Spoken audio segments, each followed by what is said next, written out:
atteint une autre dimension ce samedi 1er décembre. Le Sénégal avec l'investiture de Macky Sall, le président Sall déjà dans l'arène. Et le Mali, nous allons parler du centre avec ses rapports qui font état de déplacer également de violence au niveau de cette région du Mali. Des questions qui seront abordées par nos invités.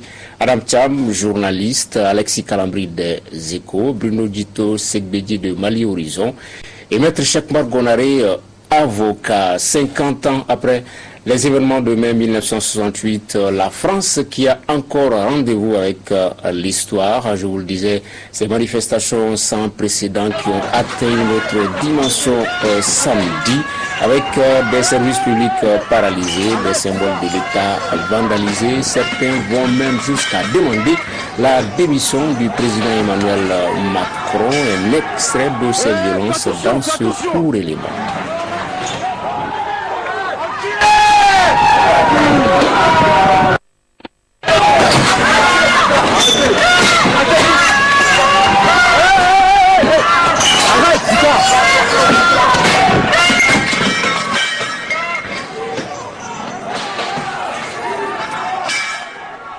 Voilà un véhicule de police, on le voit sur ces images. Bruno Dito Segbedi, c'est violent. Est-ce qu'on aurait pu imaginer qu'Emmanuel Macron, quelques mois seulement après être devenu président de la République française, qui serait aussi mal aimé jusqu'à ce point?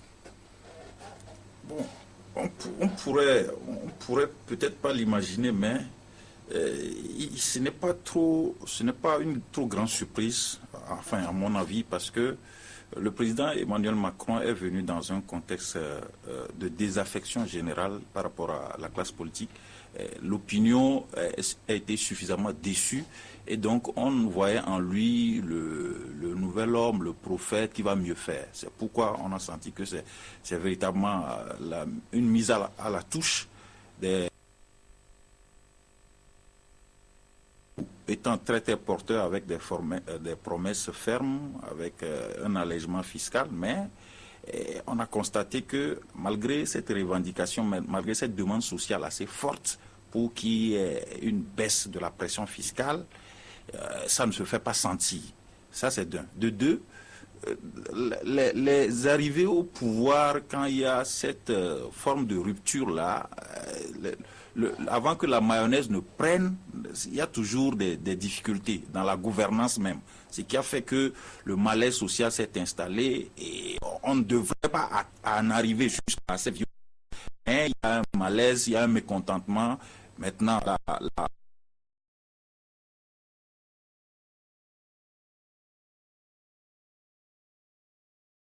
ce n'est pas véritablement une surprise, c'est l'entrée en matière de gouvernement. Alors,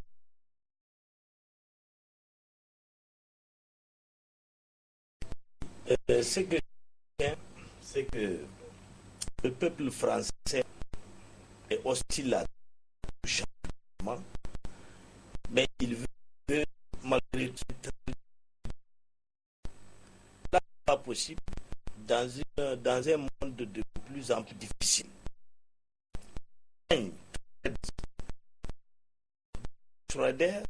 Mais des réformes.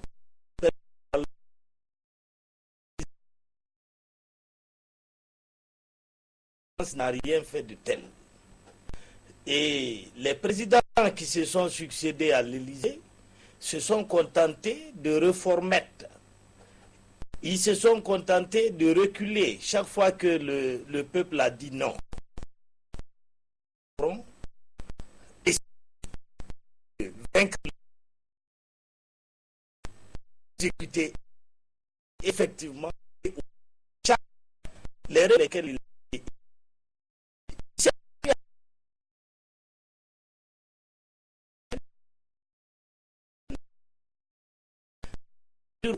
il a puisé au centre, à gauche, aujourd'hui sa base institutionnelle au Parlement et ailleurs. Mais il reste que le peuple est hostile au changement, le peuple est hostile aux réformes, et le peuple a décidé de descendre. Alors, qu'est-ce que Macron doit faire? Il reculer. Je dis ça ne recule pas. On va arriver qu'est-ce qu'il faut déjà un premier tour de table sur ces manifestations de jour. Ce que je tiens, c'est que d'abord en l'histoire et neutralisé avec les scandales qui ont jailli, et il a émergé. Il a émergé avec un mouvement qui n'a pas d'ancrage au niveau des lieux où ça bouillonne habituellement. Les partis traditionnels ont toujours des liens avec les mouvements sociaux et les milieux syndicaux. Eux, c'est pas à mon avis, il n'a fait aucune réforme de Hollande plus que ça, justement parce qu'il a un mouvement encore à certains niveaux qui n'a pas d'adhérence et de connexion au niveau de la base. C'est peut-être même, je pense qu'on peut même dire que Macron est l'histoire d'un accident plutôt qu'un accident de l'histoire. Les autres avaient été grillés. Quelques mois avant, on pensait à Juppé et pas à il n'en deux moins qu'il a été élu avec une majorité écrasante, il n'en moins qu'il qui existe en France et qui existe encore dans la vie, s'appelle le qui ne parle pas du tout que nous voyons. Ce qui est en cause, peut-être moins, c'est peut-être le timing et le processus de réforme plus contenu, parce que il y a parmi violents dans les gilets jaunes que nous dialoguions. Il faut que vous dites nous refusons fortement la mesure. Il y a un traitement tel chez les Macron, et c'est là que je pense qu'il va continuer. Je dirais, non pas par le contenu de la réforme, mais de la mettre en réforme. Et d'ailleurs, je pense qu'il pourrait reculer, puisqu'il a demandé à son Premier ministre, Édouard Philippe, d'entrer, de recevoir les manifestants. Oui, je me demande, Maître, si tout cela ne cache pas l'incapacité, par exemple, de Macron à pouvoir gérer, à pouvoir diriger, puisque même au sein de son propre camp, à l'interne, il y a eu des démissions, des contestations de certains de ses ministres. Et aujourd'hui, tout cela se tend à Paris, aux villes de l'intérieur. On se pose des questions sur sa capacité à pouvoir aller jusqu'au bout, finalement. Je reviens à ce que je disais. Un homme d'État est celui-là qui pense aux générations futures. Un homme politique ne pense qu'à la prochaine élection. Macron me paraît être un homme d'État. De la trempe de De Gaulle, oui, pour être parvenu à balayer toute cette classe politique et se faire élire sur la base d'un programme de réforme, il doit se sentir investi d'une légitimité suffisante pour résister à ces troubles, comme De Gaulle a résisté au coup d'État d'Alger. Macron aujourd'hui peut discuter lorsque en face de lui il y a des manifestants pacifiques, mais quand on se met à casser les symboles de l'État, quand on se met à brûler les Champs-Élysées, l'État ne doit pas plier. Moi, j'estime qu'à la place de Macron, un président, un homme d'État ne doit pas reculer. Ces gens-là doivent être réduits par la force. D'accord. Alors non, je pense que Bruno a raison. Ouais. Il faut faire des réformes pour les générations futures. Et il est évident que Macron n'est pas un démagogue. Mais Chekoumar l'avait dit, les Français sont hostiles à toute réforme sociétale profonde. On a vu ce même problème avec Alain Juppé, Premier ministre de Gaulle. la France est peut-être un pays plus communiste qu'il n'y paraît. En tout cas, toutes les réformes qu'on a essayé de faire par rapport à l'État providentiel ont été sauvagement combattues. Et Cheikh Oumar a aussi raison de dire que ce n'est pas parce qu'une mesure n'est pas forcément bonne qu'il faut revendiquer avec des casses. Et je crois que ce qui se passe en France et que nous voyons effectivement rappelle, mais franchement, ce qui se passe dans les républiques les plus bananières. Oui, Bruno, vous avez demandé la parole. Je crois que les Gilets jaunes ne sont pas majoritairement hostiles aux réformes, en fait. Mais c'est peut-être le calendrier de mise en œuvre de ces réformes-là, notamment ce qui concerne les taxes carburant, qui amenuisent leur pouvoir d'achat. Et l'histoire a démontré que les Français sont très regardants, très défenseurs de leur pouvoir d'achat. Toute décision politique qui affaiblit leur pouvoir d'achat, qui alourdit les taxes, ils sont très hostiles. Et donc moi je ne crois pas que, c'est vrai, on peut voir en Macron un homme d'État, je ne crois pas que sa méthode de résolution de cette crise-là sera la répression. Parce que ce mouvement risque de s'étendre, parce que c'est surtout la classe moyenne qui est majoritaire, qui quitte l'intérieur, la périphérie de Paris, qui inonde Paris, et ça risque d'être récupéré par des acteurs politiques. On parle déjà de la sympathie de l'extrême droite, de la fille de Le Pen et de Mélenchon, qui sont en train d'attiser ce mouvement-là.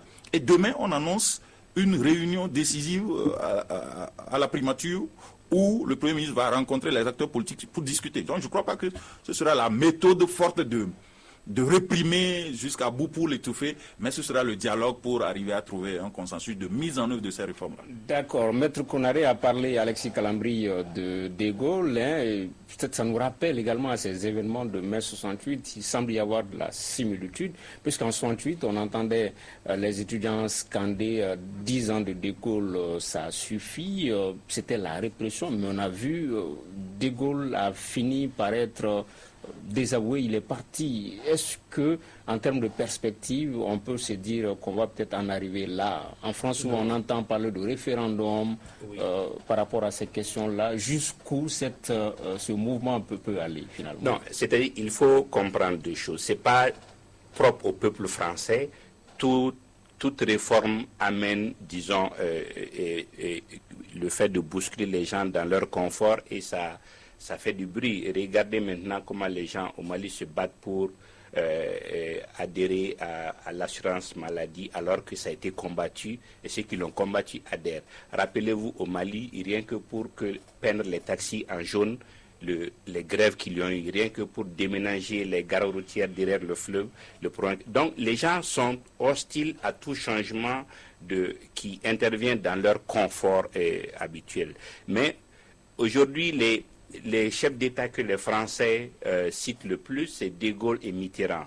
Mais je pense que à leur temps, ils ont été les plus contestés. Mais ils ont amené des réformes qui font date à présent. Mais est-ce qu'avec Macron, ça peut marcher? Non, je pense que c'est même excessif de comparer Macron à De Gaulle ou même pas à Mitterrand. C'est vrai, Hollande a fait beaucoup de réformes, n'a pas su résister aux querelles intestines. Maintenant, ce qui va se passer, je pense que les chimies jaunes me rappellent un peu un mouvement, les gilets jaunes me rappellent un mouvement altermondialiste, avec la différence que, oui, vous avez une minorité qui se bat contre la taxe sur le carburant, mais à l'intérieur, vous avez beaucoup de groupuscules avec d'autres intentions, mais un mouvement acéphale finalement qui fait que le contrôle va être difficile. Maintenant, comment le pouvoir peut faire pour déconnecter les uns des autres et pour faire en sorte que, à la limite, donner satisfaction à certains pour étouffer d'autres? Ok, Adam, c'est ça la question, jusqu'où ce mouvement peut aller, puisque quand on essaie de l'analyser, il n'y a pas de leader formel, connu, identifié. Ça peut être peut-être l'une de ces insuffisances. Il n'y a pas de leader connu, identifié, il y a une lame de fond. Et il y a 81% des Français, sont les sondages, qui sont sympathiques au mouvement. Et ce mouvement et pour revendiquer effectivement la suspension de mesures contre ce qu'ils appelaient contre ce qu'ils appellent la vie chère. Et je crois donc que c'est un mouvement très sérieux qu'il faut prendre très au sérieux. Et qu'il faut d'autant plus prendre au sérieux que Macron, même s'il a été porté par une vague de rénovation, avait déjà la réputation, bien avant d'être élu, d'être un peu l'avocat des GAFA, donc de ceux qui ont de l'argent. Et vous savez très bien comment sont les Français par rapport à ceux qui sont riches, c'est-à-dire ils sont totalement contre. On ne peut pas avoir en France, par exemple, les oligarques qu'on a eu en Russie. Un dernier mot là-dessus, Bruno. C'est un mouvement qui s'est radicalisé puisqu'on a vu des manifestants taguer l'Arc de Triomphe. Macron démission, Macron dégage. Ça s'est radicalisé, on peut le dire? Bon, je crois que c'est peut-être sous le coup de l'émotion qu'on en est arrivé à ces slogans extrémistes, dissolution de l'Assemblée, démission du président. Mais au départ, c'est une programmation au ralenti de ces réformes-là qui les étouffent, qui étouffent les Maliens, pardon, les Français. Donc il faudrait aller progressivement et je crois que c'est quelques extrémistes qui ont occasionné ces dégâts, ces atteintes au bien public. Ok. Oui, ok, Maître Konaré, oui. Pour conclure sur ce volet, j'aimerais souligner quelque chose. Vous savez, chaque fois qu'on a laissé la France à elle-même, elle a sombré dans la catastrophe. La partitocratie de fait, par la partitocratie exacerbée qui existe en France, l'amour des débats stériles, les ho-ha-ho, les brouhaha, là, la France en a toujours payé le prix. Et en 1900, De Gaulle, alors colonel, plaidait pour qu'il y ait une nouvelle doctrine militaire afin qu'on dégage la ligne Maginot et qu'on puisse bien se défendre contre l'Allemagne. On ne l'a pas écouté. Le gouvernement n'a rien pu décider. C'était la 4e République, des débats et tout ça, là, jusqu'à ce que Hitler vienne envahir la France. Et bien avant, avec la Révolution, on a renversé le roi, on est resté là en train de bavarder. Il a fallu que Napoléon fasse son coup d'État pour que la France avance. Donc la France doit être reprise en main et de manière très vigoureuse. C'est-à-dire que ce n'est pas les longs débats et les discussions là qui vont faire... Moi, je suis partisan du dialogue. Mais je vois dans ces gilets jaunes là, des anarchistes qu'il faut vaincre par la force. D'accord. Il y a juste une chose que je voudrais souligner, pas pour répondre à Cheikh Oumar, mais j'avais vu par exemple qu'il y avait une expression d'indignation de la part de Alain Juppé, qui dit que c'est une violence gratuite, etc. Mais le même Alain Juppé, quand il était ministre des Affaires étrangères, il est venu ici, on a entendu sur RFI dire, écoute, demander à l'État malien de négocier avec des gens comme le MNLA qui ont porté quand même la violence contre le pays le 17 janvier 2011. Et maintenant, il dit, écoute, c'est pas normal que les gens n'utilisent pas une solution légale, qui n'utilise pas le dialogue. Mais il a oublié que le ministre des Affaires étrangères, il nous a presque demandé, nous, État, de nous asseoir pour négocier avec des gens qui ont porté la violence dans notre pays. Voilà, et de tenir compte de la victoire des sécessionnistes de la France, cap à présent sur